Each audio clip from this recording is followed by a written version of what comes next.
बिस्मिल्लाहिर्रहमानिर्रहीम। अस्सलाम वालेकुम वरहमतुल्लाहि वबरकातुहू।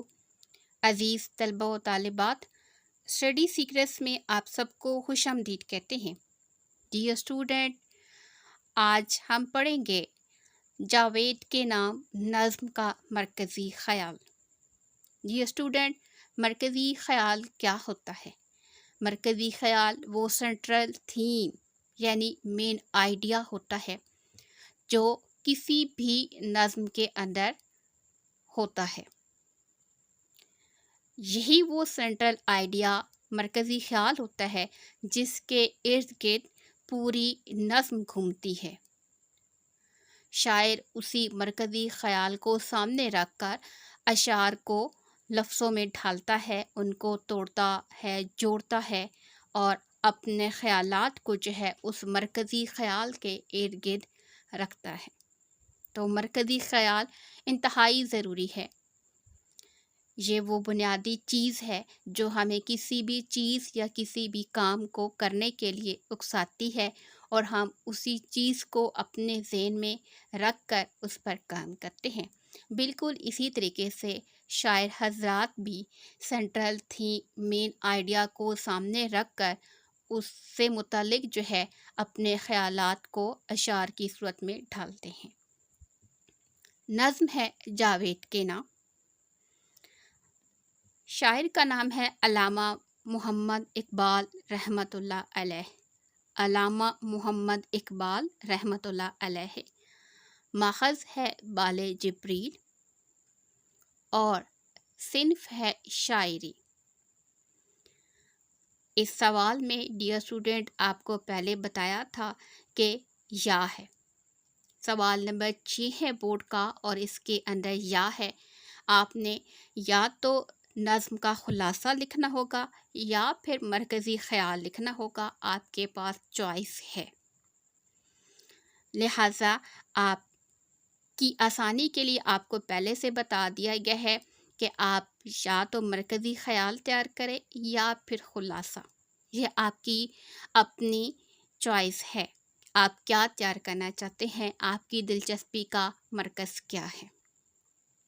मरकज़ी ख़याल में सबसे पहले हम हिदायत को ज़हन में रखते हैं। हमने बात की थी कि मरकज़ी ख़याल ज़्यादा से ज़्यादा 5 लाइनों पर मुश्तमिल होना चाहिए और कोशिश करें कि ये इन्हीं लाइनों पर हो। लाइनें आप देख सकते हैं कि हमारे पास 5 लाइनें ही हैं। पेपर टेक्निक के मुताबिक आपने जो 5 लाइनें हैं उन पे आपने अपनी हैंडराइटिंग को खूबसूरत अंदाज में इस तरीके से लिखना है कि आपका पेपर जानदार और जाज़िबे नज़र भी हो और आपके लिखे हुए जुमलों में वज़न भी होना चाहिए। यानी अल्फाज का तोड़ फोड़ नहीं होना चाहिए, जुमले की साख्त अच्छी होनी चाहिए, पूरा जुमला मुकम्मल हो और बात समझ आ रही हो। शायर अल्लामा मोहम्मद इकबाल रहमतुल्लाह अलैह कहते हैं कि अपने यकीन और रियाज़त की बुनियाद पर नामुमकिन को मुमकिन बनाओ। पहला जुमला, पहली लाइन जो हमने याद करनी है, नामुमकिन को मुमकिन बनाना। नामुमकिन को मुमकिन बनाना ज़हन में रखना है। इस लफ्ज़ को आप अंडरलाइन भी कर सकते हैं, इस लफ्ज़ को आप हाईलाइट भी कर सकते हैं याद करने के लिए। गैरों के एहसानात लेने से बेहतर है कि इनके कीमती ज़रूर से मट्टी का प्याला इस्तेमाल करो। यानी गैरों के एहसानात, दूसरे लोगों के एहसानात लेने से बेहतर है कि उनके जो कीमती बर्तन हैं उनको छोड़ के जो आपके पास अपने मट्टी के प्याले हैं उन्हें इस्तेमाल करो। तो पहले जुमले में था नामुमकिन को मुमकिन बनाना और दूसरे जुमले में आप याद कर सकते हैं मट्टी का प्याला। गैरों के एहसानात लेने से बेहतर है कि उनके कीमती ज़रूरत से मट्टी का प्याला इस्तेमाल करो। नामुमकिन को मुमकिन बनाना, मट्टी का प्याला। मेरी शायरी में तुम्हारे लिए सबक है। मेरी शायरी में तुम्हारे लिए सबक है। तो यहाँ आप लफ्ज़ याद कर सकते हैं सबक या फिर अगला जुमला। अमीरी नहीं फ़कीरी इख्तियार कर। मेरी शायरी में तुम्हारे लिए सबक है, अमीरी नहीं फ़कीरी अख्तियार करके। इज़्ज़त नफ्स को तहफ़्फ़ुज़ देकर गरीबी में नाम पैदा करना चाहिए। जुमला थोड़ा बड़ा है। इस जुमले के दो पार्ट हैं। पहले पार्ट में आप देखें अमीरी नहीं फ़कीरी। शायरी में क्या सबक है कि अमीरी नहीं फ़कीरी इख्तियार करो, और दूसरा क्या है, गरीबी में नाम पैदा करो, गरीबी में नाम पैदा करो। तो पहला जुमला है नामुमकिन को मुमकिन बनाना। दूसरा जुमले में आपने जो लफ्ज़ ज़हन में रखना है, मिट्टी का प्याला।